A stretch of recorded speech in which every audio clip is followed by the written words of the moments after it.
ஜெகத்குருவே சரணம். மந்த்ராலய மகான் மகாபிரபு ஜெகத்குரு ஸ்ரீ ஸ்ரீ ராகவேந்திர சுவாமிகளின் பொற்பாத கமலங்களில் ஆத்மார்த்தமான நன்றிகளையும் வணக்கங்களையும் பணிவுடன் சமர்ப்பிக்கின்றேன். நீங்களும் உங்கள் குடும்பத்தாரும் ஈகபர சுகம், ஆனந்தம், ஐஸ்வர்யம், ஆரோக்கியம் அனைத்தும் பெற்று ஆனந்த நல்வாழ்வு பெற வேண்டும் என்பதனையே பிரார்த்தனைகளாக குருராஜருடைய பொற்பாத கமலங்களில் மீண்டும் சமர்ப்பித்துக் கொள்கின்றேன். ஒரு சாமியார்கிட்ட ஒருத்தன் போகிறான். ஏன் அவன் போகிறான்னா, அவனுடைய ஜாதகம் எதுக்குமே உதவாத ஜாதகம். பல கர்மங்களையும் கர்மாக்களையும் சுமந்து கொண்டு பல கண்டங்களை தாங்கியுள்ள ஜாதகம் அப்படின்னு சொல்லிட்டு ஜோதிடர்கள் அந்த ஆள்கிட்ட சொல்லிடுறாங்க. அவன் ரொம்ப நல்ல மனிதன், வாழ்க்கையில் எப்படியாவது போராடி ஜெயிச்சிடணும் அப்படின்னு சொல்லிட்டு என்னென்னமோ முயற்சி பண்ணுறான். முயற்சி பண்ணுறது எல்லாமே ஓப்பனிங் எல்லாம் இருந்தால் கூட ஃபினிஷிங் அவுடேட்டட் ஆகிடும், எதுவுமே பண்ண முடியாது. ஏதோ சில காரணங்களால் அவனுக்கு வாழ்க்கையில் எதுவுமே கை கூடலை. சரி, ஜோதிடர்கிட்ட பார்த்தாவது ஏதாவது பரிகாரம் கிடைக்கும்னு சொல்லிட்டு தான் அவன் ஜோதிடர்கிட்ட போகிறான். அவன் பேர் பரமானந்தம்னு பேர். பரமானந்தம்னு பேர் தானே தவிர ஆனந்தம் ஒரு காலத்துலேயும் அவனுக்கு வந்ததே இல்லை. நல்ல மனிதர். எல்லா ஜோதிடரும் கைவிட்ட நிலையில் ஒரு ஜோதிடர் மட்டும் ரொம்ப கணிச்சு ஒரு விஷயத்த சொல்றாரு. பரமானந்தம், இந்த மாசத்தோட நீ டிக்கெட் வாங்கி ஆகணும். எந்த ஜோதிடரும் யாருக்கிட்டையும் இதை சொல்ல மாட்டாங்க. எனக்கு ஏதோ உங்ககிட்ட சொல்லணும்னு தோணுச்சு. உனக்கு பிடித்தமானதெல்லாம் சாப்பிடு. நீ எந்தெந்த ஊர் போலியோ அந்த ஊரெலாம் போயிட்டு வா. பகவானை சேவிக்கணும்னு நான் சேவிச்சுக்கோ.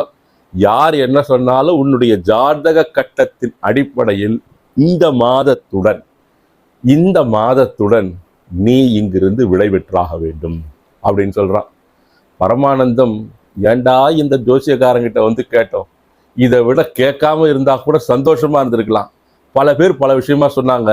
சிலர் என்ன சொன்னா கண்டம் இருக்குன்னா, சிலர் என்ன பண்ணா கஷ்டம் இருக்குன்னா, சிலர் என்ன பண்ணா பீஸை மட்டும் வாங்கலாம், எதையும் சொல்லலை. ஆனா இந்த ஆளு கடைசியா பார்த்தவரை பெரிய ஜோதிடர்னு வந்தா நமக்கு உண்டான ஆயுளின் இறுதி காலத்தை நிர்ணயிச்சுட்டாரு அப்படின்னு சொல்லிட்டு வருத்தத்தோட வேதனையோட அவருக்கு தட்சிணையை வச்சுட்டு கிளம்பி வந்துடுறான். அப்போதான் பரமானந்தத்திற்கு அந்த சுவாமிஜி இருக்கிற விஷயம் தெரியுது. சுவாமிஜி கிட்ட போறான்.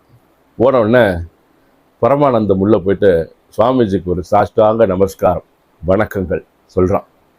சுவாமிஜி ரொம்ப நல்ல சுவாமியா. சில சுவாமிஜிலாம் பார்த்தீங்கன்னாங்க, அந்த ஆறா இருக்கு இல்லைங்களா, நீங்கள் அவங்க கிட்ட போய் நின்னாலே அந்த ஒரு வைப் வரும்.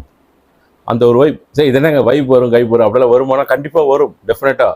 அந்த அலைகள், எண்ணங்கள் அப்படிங்கிறது அவருடைய முகம், அவருடைய கண்கள், அவருடைய சிரிப்பு, அவர்கள் உங்களிடம் பேசக்கூடிய அந்த சம்பாஷணைகள், இதெல்லாம் பார்த்தாலே உங்களுக்கு அந்த இடத்தில் அவர்கள் அருகிலே போய் நிற்கும்போது ஒரு சந்தோஷம், ஒரு மகிழ்ச்சி, இனம் புரியாத ஒரு ஆனந்தம் நமக்கு உள்ளாக வரும்.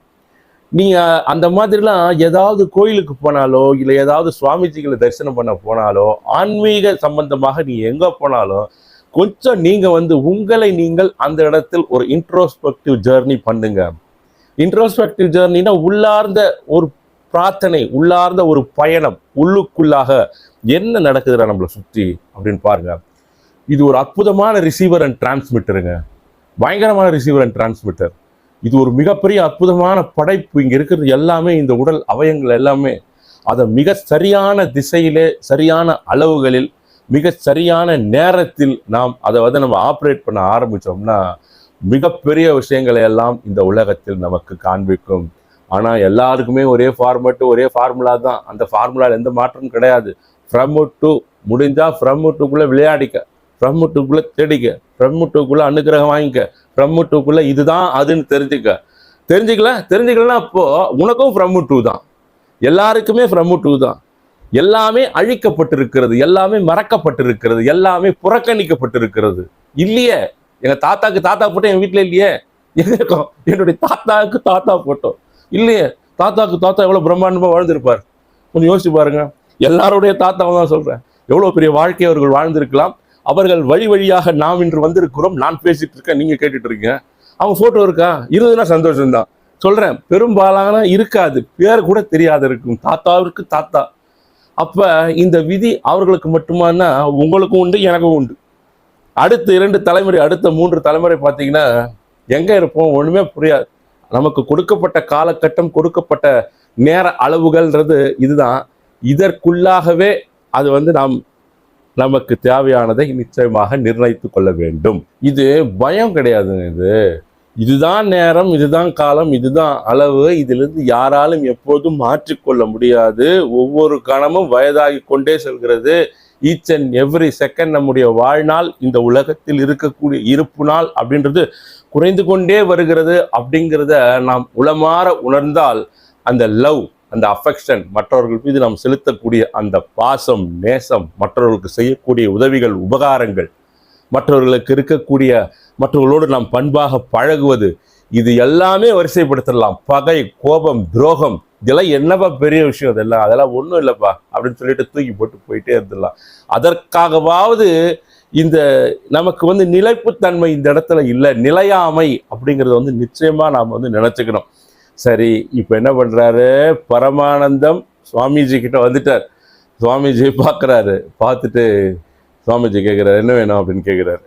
கேட்கும்போது சொல்றார், இந்த மாதிரி நான் எல்லார்ட்டையும் போனேன் சுவாமி, எவ்வளோ கஷ்டப்பட்டேன், ஏதோ வெற்றிக்காக ட்ரை பண்ணேன், எதுவுமே கிடைக்கல எனக்கு. இந்த உலகத்தில் வெற்றி கிட்ட வரும், ஆனால் தோல்வி அடைஞ்சு போயிடும். பெருசாக பிரம்மாண்டமாக யோசிப்பேன், கடைசியில் அது நீர்த்து போயிடும். இப்படியே எனக்கு காலம் கடந்துட்டே வந்துருச்சு. கடைசியில் ஒரு ஜோதிடரை பார்த்தா, உனக்கு ஆயுட்காலமே இல்லை, பெரிய கண்டம் இருக்குன்னு சொல்லிட்டாரு. இது எதனால் தீர்க்க முடியும்? எனக்கு ஒரு சந்தேகம். குரு பக்தின்னு சொல்கிறாங்க. நான் அந்த குரு பக்தி கூட பிரார்த்தனை பண்ணியிருக்கேன், எனக்கு அதெல்லாம் ஒன்றும் விளங்கலை எனக்கு அப்படின்னு சொல்லிட்டே இருக்காரு. உடனே சுவாமிஜி என்ன பண்ணுறாரு? பாதுகை, மரப்பாதுகை, மரத்தாலான பாதுகை, சுவாமிஜியோட பாதுகை. அந்த பாதுகையை விட்டு கொடுத்து, பரமானந்தம் சொல்லுங்க சுவாமி அப்படிங்கிற, இந்த பாதுகைகளை உன் தலையில் நீ வைத்துக்கொண்டு ஊரின் எல்லையில் இருக்கக்கூடிய அந்த சின்ன பாறையின் மீது அமர வேண்டும். அமர்ந்து 2 கைகளால் அந்த பாதுகைகளை பிடித்து கொண்டு ஓம் ஸ்ரீ ராகவேந்திராய நமக என்கின்ற குருநாதருடைய நாமத்தை தொடர்ந்து பிரார்த்தனை செய்து கொண்டிருக்க வேண்டும். சரிங்க சுவாமி, உன்னை சுற்றி எது நடந்தாலும் உன் உயிரே போகக்கூடிய சூழ்நிலை வந்தாலும் கூட, மறந்தும் கூட அந்த தியானத்தில் இருந்து நீ வெளியில் வரக்கூடாது, போயிட்டு வா அப்படின்னு சொல்றாரு. அந்த பாதுகை கொடுத்து பரமானந்தம், அதான் சொல்லிட்டாங்களே, டைமே குறிச்சாச்சு, கடைசியாக இவரையாவது நம்பி பார்ப்போம், இவர் என்னதான் சொல்ல வரான்னு சொல்லிட்டு அந்த பாதுகைகளை வாங்கி கொண்டு நேராக அந்த ஊரின் எல்லையில் இருக்கக்கூடிய ஒரு பாறையின் மேல் அமர்ந்து தலையில் வைத்து ஓம் ஸ்ரீ ராகவேந்திராய நமகா என்கின்ற அந்த மந்திரத்தை தொடர்ந்து சொல்ல ஆரம்பிக்கிறார். காலையில் ஸ்டார்ட் பண்ணாரு, மாலை நேரம் வருகிறது, வானம் இருண்டு இடி இடித்து மழை பெய்ய துவங்குது. ஹெவி ரெயின், மின்னலோடு இடியோடு மழை பெய்ஞ்சிட்டு இருக்கு. பரமானந்தம் விடாமல், சுவாமிஜி சொல்லியிருக்காருல்ல, எது நடந்தாலும் நீ உன்னுடைய அந்த குருராஜரை நாமத்தை உச்சரிப்பது எக்காலத்திலும் எக்காரணத்தினாலும் நிறுத்தக்கூடாது பரமானந்தம் அப்படின்னார்ல. அது அவர் மனதில் மிக ஒரு உறுதியாக நினைத்து கொண்டு தொடர்ந்து ராயருடைய நாமத்தை உச்சரித்துட்டே இருக்காரு. எல்லாம் நனைஞ்சு போச்சு, எல்லாம் அப்படியே உட்கார்ந்துட்டு சொல்லிட்டே இருக்காரு. வெள்ளம், அந்த ஆற்றில் வெள்ளம் கரை புரண்டு அந்த ஊரின் வழியாக அடித்து இவர் இருக்கிற இடத்தை நோக்கி வருது. அந்த பாறை வரும்போது பார்த்தா அதனுடைய அந்த தண்ணியினுடைய அளவு முதல்ல தரையிலிருந்து கொஞ்சம் ஒரு 2 அடி இருக்கு, 4 அடி இருக்கு. இவருடைய இடுப்பு பாகம் வரை வருது. அதுக்கப்புறம் கிட்டத்தட்ட மார்பு வரை கழுத்து கிட்ட நெருங்க போது. அப்பா கூட அவர் குருராஜருடைய திருநாமத்தை உச்சரிக்க மறக்கவில்லை. 2 கைகளும் அந்த பாதுகளை பிடித்து கொண்டிருக்கிறது. ஓம் ஸ்ரீ ராகவேந்திராய நமக என்கின்ற அந்த திருநாமத்தை, மந்திராலய மகான் மகாபிரபு ஜெகத்குரு ஸ்ரீ ஸ்ரீ ராகவேந்திர சுவாமிகளுடைய திருநாமத்தை தொடர்ந்து சொல்லிட்டே இருக்காரு மன உறுதியோடு. வைராக்கிய பக்தி வேணுங்க. வைராக்கியம், இதுதான்னா இதுதான், என்னுடைய குருராஜர் என்னை காப்பாற்றுவார்னா காப்பாற்றுவார், வருவார்னா வருவார், அருள்கிறார்னா அருள் கொடுத்து கொண்டிருக்கிறார். நான் அவருடைய பக்தன்னா நான் அவருடைய பக்தன். என்னுடைய உண்மைக்கும் என்னுடைய நேர்மைக்கும் என்னுடைய சத்தியத்திற்கும் என்னுடைய தர்மத்திற்கும் நான் வணங்குகின்ற, நான் பிரார்த்திக்கின்ற என்னுடைய குருராஜர் ஒரு காலம் என்னை கைவிட மாட்டார் அப்படிங்கிற எண்ணம் நமக்கு முழுமையாக இருக்க வேண்டும். நமக்கு எண்ணம் எப்போ குலைய ஆரம்பிக்கும், எப்போ நிலை குலையும் அப்படின்னு பார்த்தீங்கன்னா, நாம் ஏதாவது தவறு இழைத்திருக்கும் பொழுது. எவ்வளோ தவறுகளில் லிஸ்ட் அவுட் பண்ண முடியாது, நிறையா இருக்கு. நம் மனசாட்சிக்கு விரோதமான செயல்கள் ஏதாவது நாம் செய்திருக்கும் பொழுது, அந்த மாதிரி நேரத்தில் தான் நீங்கள் குருவின் மீது வைத்திருக்கக்கூடிய அந்த நம்பிக்கையின் ஆட்டம் அப்படிங்கிறது லேசா அசைக்கப்படும். இருப்பினும் அதையும் கிராஸ் ஓவர் பண்ணி அவர் மீது வைராக்கிய பக்தி வைப்பதற்கு முயற்சி பண்ணா அதை விட பெரிய விஷயமே கிடையாதுங்க எதுவுமே. அது வரணும் இயற்கையா. நம்ம பரமானந்தம் தொடர்ந்து சொல்லிட்டே இருக்காரு, பார்த்தா பாம்பெல்லாம் வருது அடிச்சுட்டு அந்த தண்ணியில. ஒரு பாம்புலாம் போகுது, இவருக்கு அதெல்லாம் ஒன்றும் தெரில. ஏன்னா எந்த பாம்பு வேணாலும் எப்போ வேணாலும் கடிக்கலாம். இவருக்கு வேற ஒரு கண்டம் வேற இருக்கு. அந்த கண்டத்தின் இறுதி நேரம் வந்துருச்சா அப்படிங்கிற மாதிரி தோணுது இந்த இந்த இந்த நிகழ்வுகள்லாம் அந்த இடத்துல பார்க்கும்போது. அப்போ என்ன ஆகுது, ஒரு பாம்பு வேகமாக வந்துட்டு இருக்கு, மழை அப்படியே கொஞ்சம் குறையுது, அப்படியே கொஞ்சம் கொஞ்சமாக குறைஞ்சிட்டே இருக்கு. ஒரு பாம்பு வேகமாக ஒரு தவளை, ஒரு பெரிய அளவிலான ஒரு தவளை அதை துரத்திட்டே வருதுங்க. அந்த தவளை என்ன பண்ணுது, எங்க போறதுன்னு தெரியாம அப்படியே ஜம்ப் பண்ணி நம்ம பரமானந்தம் வைத்திருக்காரு இல்லையா அந்த பாதுகை, அந்த பாதுகையின் மேல் அமர்ந்து கொள்கிறது. பாம்பு அதுக்கு மேலே போக முடியல, அது தண்ணியில் வர பாம்பு பார்த்துட்டு பாம்பு வேற ரூட் போயிடுது. இந்த தவளை என்ன பண்ணுது, மழை தூறல் போடுதுன்னு பயந்து வந்துருச்சுன்னு சொல்லிட்டு அந்த பாதுகைகளின் இடுக்குகளில் சென்று மறைந்து கொள்கிறது. பெரிய தவளை தான் இருந்தாலும் அது இடுக்குல போயிட்டு அப்படியே மறைஞ்சு நிற்குது. லைட்டா பார்த்தா மழை அப்படியே விட்டுனே இருக்கு. ஒரு மிகப்பெரிய பருந்து மேலே வட்டமிட்டு பார்த்துட்டு இருக்கு. இந்த தவளை அந்த பாதுகைக்கு இடுக்கில் ஒளிய ட்ரை பண்ணுறத. சுற்றிலும் பாம்புகள் வேறு இவரை சுற்றிட்டே இருக்கு. எப்போ வேணாலும் பாம்புகளால் தீண்டப்படலாம் நம்ம பரமானந்தம். அந்த மேலே பறந்து கொண்டு இருக்கக்கூடிய ஒரு மிகப்பெரிய கழுகு என்ன பண்ணுதுன்னா, அப்படியே மேலேருந்து பறந்து பரமானந்தத்தை மொத்தமாக தூக்கி கொண்டு வேறு இடத்தில் சென்று அவரை கீழே போட்டுட்டு அந்த தவளையை கொத்தி எடுத்து சென்று விடுகிறது. பரமானந்தம் கீழே விழுந்துடுறார். விழுந்து மழையும் விட்டு இருக்கு. மறுநாள் நேராக குருநாதர்கிட்ட போகிறார். குருநாதர்கிட்ட போயிட்டு நடந்த விஷயத்தை சொல்கிறார். சொல்லும் போது, இதுதான் பரமானந்தம் குரு பக்தி அப்படிங்கிறது. நீ குருவின் மீது நம்பிக்கையோடு உட்கார்ந்து அந்த இடத்தில் அவரை பிரார்த்தித்து கொண்டிருந்தாய், தியானித்து கொண்டிருந்தாய். உனக்கான கண்டம் அப்படிங்கிறது விதியால் எழுதப்பட்டு விட்டது. ஆனால் அந்த குருவினுடைய திருநாமத்தை நீ தொடர்ந்து உச்சரித்து கொண்டிருந்த வேளையிலே, சுற்றிலும் தண்ணீரால் சூழப்பட்ட இடமாக அது இருந்தாலும் கூட, உன்னை தீண்ட பாம்பு அந்த இடத்தில் சர்வம் வருகிறது என்றாலும் கூட, ஒரு தவளையானது அந்த பாதுகையின் மேல் குதித்து தன்னை காப்பாற்றி கொள்ள அமர்ந்து, அது பின்பு கழுகினுடைய கண்களுக்கு தென்பட்டு கழுகு தேடி வந்தது அந்த தவளையை. அது உன்னை காப்பாற்ற வரவில்லை. அந்த தவளையை முழுவதுமாக அதை சுவீகரிக்க வேண்டும், அப்படி எடுத்துக்கணும் அப்படிங்கிறதுக்காக மொத்தமாக அவ்வளோ பெரிய கழுகு உன்னை தூக்கி கொண்டு சென்று விட்டது. இதுதான் குருவினுடைய அருள் அப்படின்னு சொல்லிட்டு இந்த கதையை நிறைவு செய்கிறார் சுவாமிஜி அவர்கள். இதுதாங்க, நீங்க குரு பக்தியோடு இருக்கீங்கன்னு வச்சுக்கோங்க, அப்போ நெகட்டிவ் வைப்ரேஷன்ஸே இருக்காதுங்க. நீங்க பயந்துட்டே இருக்கீங்க, ஐயோ என்ன ஆகுன்னு தெரியல, நாளைக்கு என்ன ஆகுன்னு தெரியல, ஐயோ பயமா இருக்கு, இப்படி ஆயிடுமா அப்படி ஆயிடுமா, நம்ம பயந்துட்டு இருக்கோம்னு வச்சுக்கோங்களேன். ஒரு அவநம்பிக்கையோட தொடர்ந்து இருந்து கொண்டு இருக்கிறீர்கள் அப்படின்னா, குருவினுடைய அருள் அந்த இடத்துல சம்திங் லேகிங்னு அர்த்தம். அங்கே கிடைக்கல, அங்கே வரல உங்களுக்குன்னு அர்த்தம். அந்த பேட் வைப்ரேஷன்ஸ் தொடர்ந்துட்டு தான் இருக்கும். நீங்கள் அது தொடர்ந்து வரணும்னா குருவிடம் உங்களுடைய பிரார்த்தனையை நீங்கள் அதிகப்படுத்த வேண்டும்.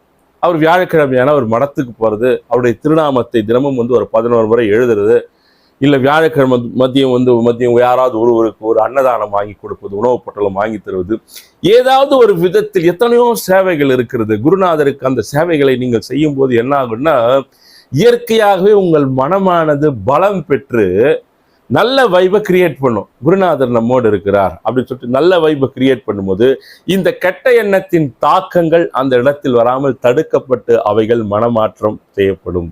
அந்த மனமானது மாறிவிடும். நிச்சயமா அந்த ஆத்ம சக்தி அப்படிங்கிறது உங்களுக்கு அதிகரிச்சிடும். என்ன அதிகரிக்கும்னா, நீங்க இந்த மாதிரி சேவைகள் பண்ணும்போது, தொடர்ந்து பிரார்த்திக்கும் போது, தொடர்ந்து வணங்கும் பொழுதெல்லாம் நம்மை காப்பாற்ற, நமக்கு அருள் கொடுக்க, நம்மைக்கு ஆசைகள் கொடுக்க ஒரு மிகப்பெரிய மகா சக்தி இருக்கிறது அப்படிங்கிறது உன்னுடைய மனமானது முழுமையாக நம்ப வேண்டும். கண்டிப்பா அவநம்பிக்கையினால் விளைவது எதுவுமே கிடையாது. அதெல்லாம் நீங்க நம்பும் போது பார்த்தீங்கன்னா நிச்சயமாக உங்களுக்கு உண்டான ஒரு நல்ல வாழ்க்கை, நல்ல வாழ்வு அப்படிங்கிறது மகாபிரபு ஜெகத்குரு ஸ்ரீ ஸ்ரீ ராகவேந்திர சுவாமிகள் உங்களுக்கு வழி நடத்தி தருவார். நிச்சயம் வழி நடத்தி தருவாருங்க. கண்டிப்பா நீ எந்த வாழ்க்கையில உங்களுக்கு எந்த சோகமா இருந்தாலும் சரி, எந்த சோதனையாக இருந்தாலும் சரி, நீங்க இன்ன பிற தெய்வத்தை வணங்குங்கள், யாரை வேணாலும் கும்பிடுங்க, எங்க வேணாலும் போங்க, நீங்க எந்த மாதிரி வணக்கங்கள் வேணாலும் செலுத்துங்க. குருராஜரிடம் முதற்கட்ட பிரார்த்தனை, ஒரு பிரதம பிரார்த்தனை, ஆரம்ப கட்ட பிரார்த்தனை, வணக்கங்கள் அப்படிங்கிறது அவருடைய பொற்பாத கமலங்களில் சமர்ப்பணம் செய்துவிட்டு அடுத்தடுத்த கட்ட காரண காரியங்கள் எல்லாம் அவரால் வழிநடத்தப்படுகிறதுன்னு சொல்லிட்டு நீங்க என்ன பண்ணணுமோ நீங்க தொடர்ந்து பண்ணிட்டே இருங்க. நிச்சயம் உங்களுக்கு அற்புதமான வழிகளையும் நல்ல கதவுகளையும் திறந்து வைத்து உங்கள் இருண்ட வாழ்விற்கு வெளிச்சத்தை கூட்டுவார். எப்படி நம்ம பரமானந்தத்தின் விதி மரணமடைய வேண்டும் என்று இருந்தாலும் கூட அவர் தலையிலே அந்த குருராஜரின் பாதுகைகளை வச்சிருந்ததுனால விதியை எழுதிய பிரம்மனே தலையெழுத்தை அந்த இடத்தில் எழுதுவதற்கு தயங்கி நின்ற இடம். ஏன்னா அவருடைய பாதுகைகள் அந்த இடத்தில் இருக்கிறது. அதனால குருராஜரை தொடர்ந்து பிரார்த்தனை செய்யுங்க. நீங்களே என்னை போல எத்தனையோ பேருக்கு உங்களுக்கு நடந்த மகிமைகளை பகிர்ந்து கொள்ளுங்கள். மீண்டும் அடுத்த பதிவில் சந்திப்போம். நன்றி, வணக்கம். ஜெகத்குருவே சரணம்.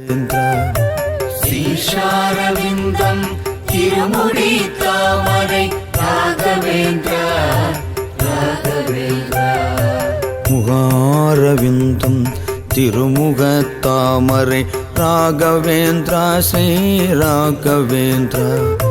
முகார